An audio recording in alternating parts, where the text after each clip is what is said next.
Good morning students. 11th class physics में chapter number आज start करेंगे। नया चैप्टर है 4। चैप्टर 4 का नाम है समतल में गति। किसमें गति करेंगे? समतल में गति के बारे में यहाँ पर अध्ययन करेंगे, यानी कि एक समतल में गति किस प्रकार से होती है, कौन कौन से फैक्टर यहाँ पर होंगे और कौन कौन सी गतियाँ होती है समतल, उन सब के बारे में हम क्या करेंगे, डिटेल से पढ़ेंगे। सबसे पहले यहाँ पर बात करते हैं आदेश राशि। आदेश राशि कौन सी राशि की बात कर रहे हैं? अदिश राशि की बात कर रहे हैं। कौन सी राशि की बात करेंगे यहाँ पर? अदिश राशि। इसमें लिखिए वे भौतिक राशियां जिनको पूर्ण रूप से व्यक्त करने के लिए केवल परिमाण की आवश्यकता होती है, दिशा की नहीं। अदिश राशियां कहलाती हैं। जैसे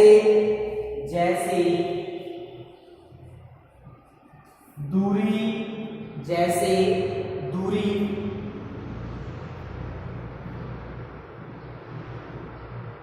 दूसरा है घनत्व,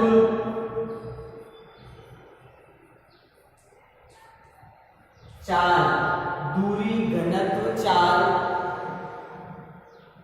कार्य ऊर्जा,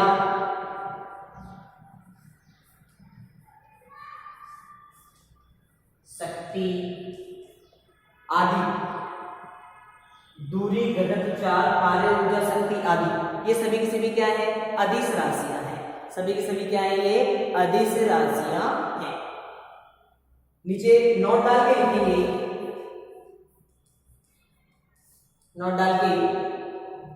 अदिश राशियों को जोड़ने,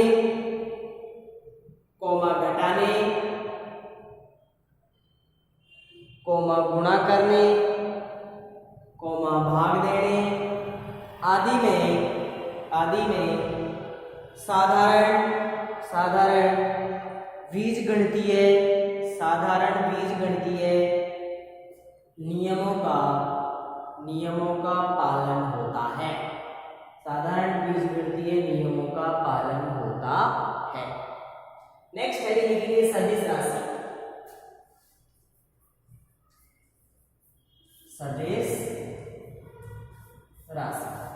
नेक्स्ट हेडिंग है सदिश राशि। देखिए वे भौतिक राशियां जिनको पूर्ण रूप से व्यक्त करने के लिए परिमाण एवं दिशा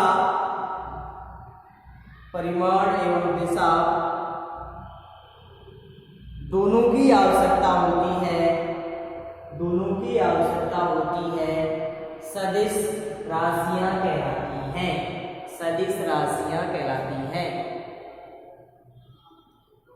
ये राशियां सदिश संयोजन के नियमों का पालन करती हैं। जैसे विस्थापन,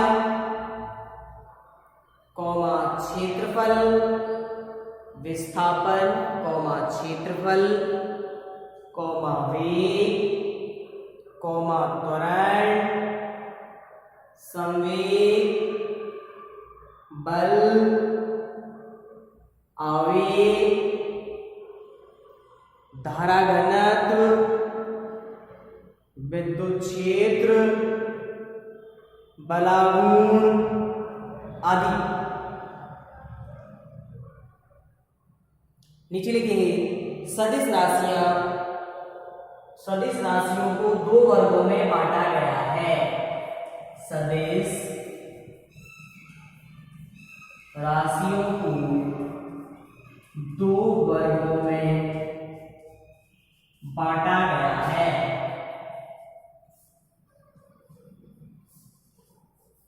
सदिश राशियों को दो वर्गों में बांटा गया है। पहला ध्रुवीय सदिश, पहला क्या हो जाएगा? ध्रुवीय सदिश। ध्रुवीय सदिश, इसमें लिखिए ऐसी सदिश राशियां जो किसी रेखा के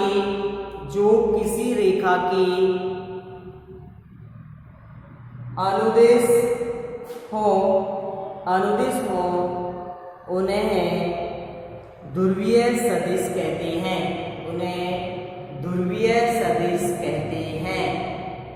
ध्रुवीय सदिश कहते हैं।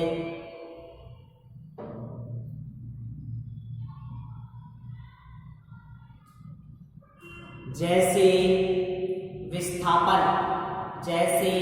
विस्थापन, कौमा रेखीय त्वरण, कौमा बल, कौमा रेखीय संवेग आदि ध्रुवीय सदिश राशियां हैं। दूसरा लिखेंगे अक्षीय सदिश।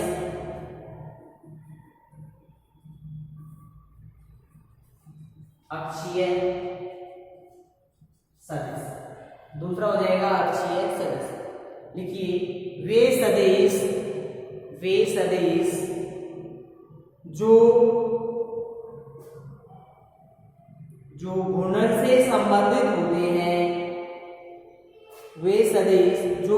से संबंधित होते हैं, जिनकी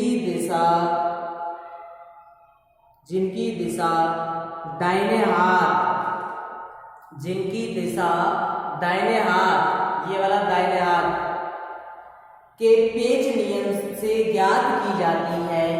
दाहिने हाथ के पेच नियम से ज्ञात की जाती है,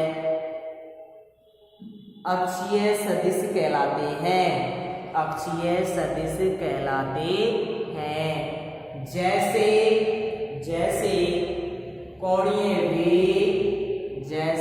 कोणीय वेग, कौमा कोणीय संवेग, कौमा बल आघूर्ण आदि अक्षीय सदिश हैं।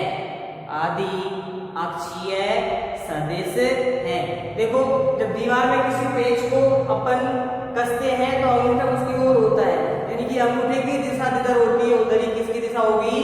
अक्षीय सदिश राशियों की दिशा होती है। नेक्स्ट जो सबसे अलग होती है वो है प्रदिश राशि। प्रदिश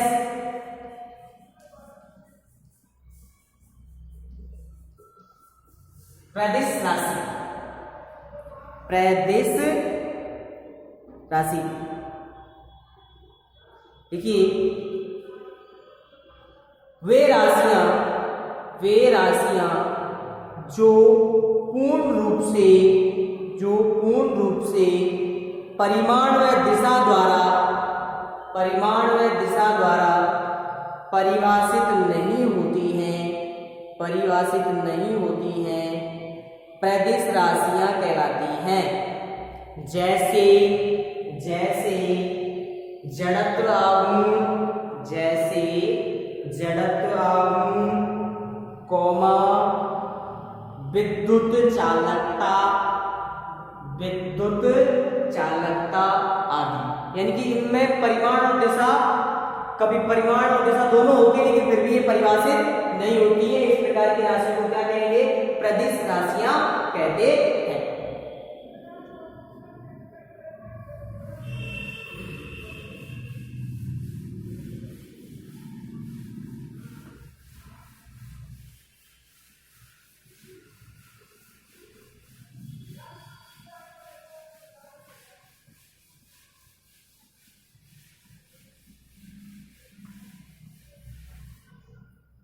नेक्स्ट, सदिशों का निरूपण।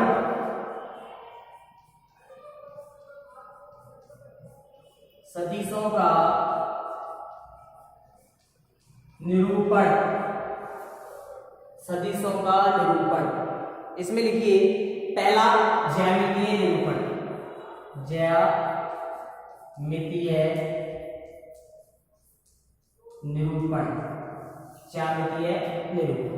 अब देखो जैसे कोई सदिश है, जैसे मैंने लिखा यहाँ पर ए सदिश, ए सदिश है, यानी कि जो तीर का जो निशान होता है, ये जो निशान होता है किसको शो करता है? दिशा को शो करता है। किसको शो करता है? दिशा को। और ये जो इस सदिश की जो लंबाई है, ये जो लंबाई है, लंबाई परिमाण को शो करती है। किसको शो करती है? लंबाई किसको बताती है? यानी कि सदिश है उसका परिमाण कितना है। तीर का जो निशान है किसको बताता है? दिशा को बताता है। जैसे मैं यहाँ लिखूं ए सदिश, यानी कि ये जो तीर का जो निशान दिशा को बताता है, इस तीर की जो लंबाई है, यानी कि इस रेखाखंड की जो लंबाई है किसको बताती है? सदिश के परिमाण को बताती है। यानी कि ये इसका प्रारंभिक बिंदु और ये इसका हो जाएगा अंतिम बिंदु।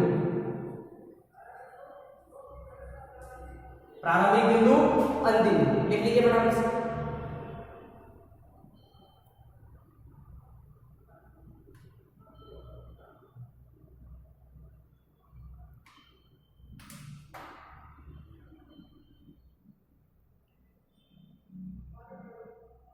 लिखिए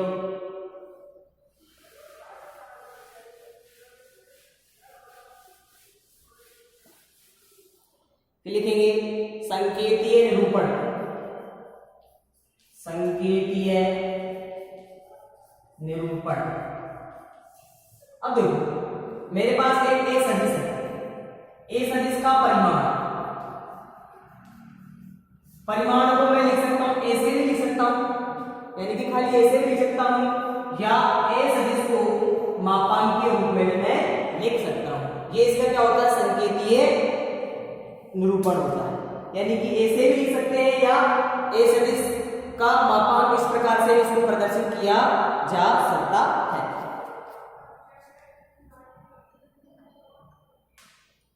ठीक है बेटा, लिख लिया हो।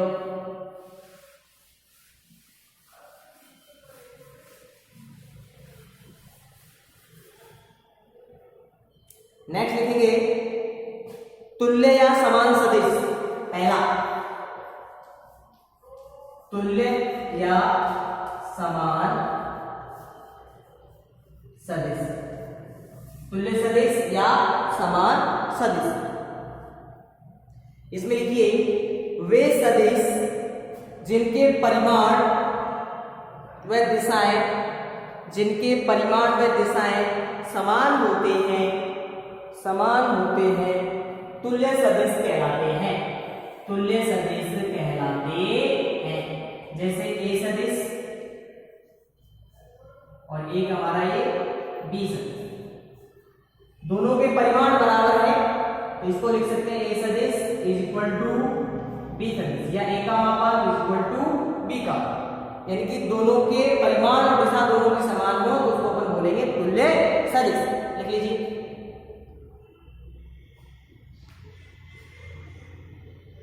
दूसरा है असमान सदिश। दूसरा लिखेंगे असमान सदिश।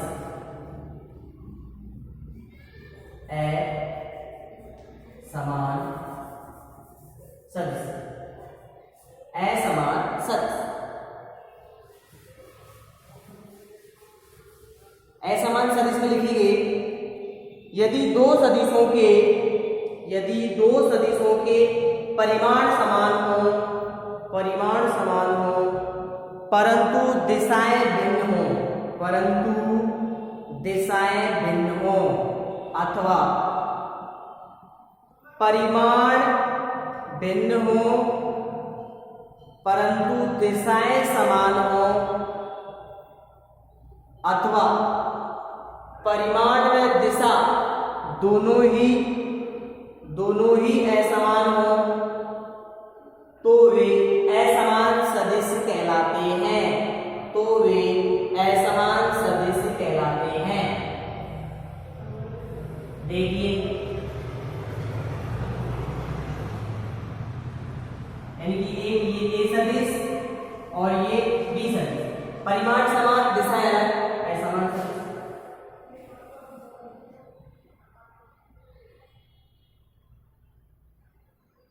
ए सदिश और बी सदिश। परिमाण अलग अलग और दिशाएं समान। तीसरा हो जाएगा एक ए सदिश और एक बी सदिश। परिमाण भी अलग अलग है और दिशाएं भी क्या है, अलग अलग है। इस प्रकार के जो सदिश होते हैं उनको बोलते हैं असमान सदिश। ठीक है बेटा, आज की इस क्लास को यहीं पे विराम देते हैं। Have a nice day.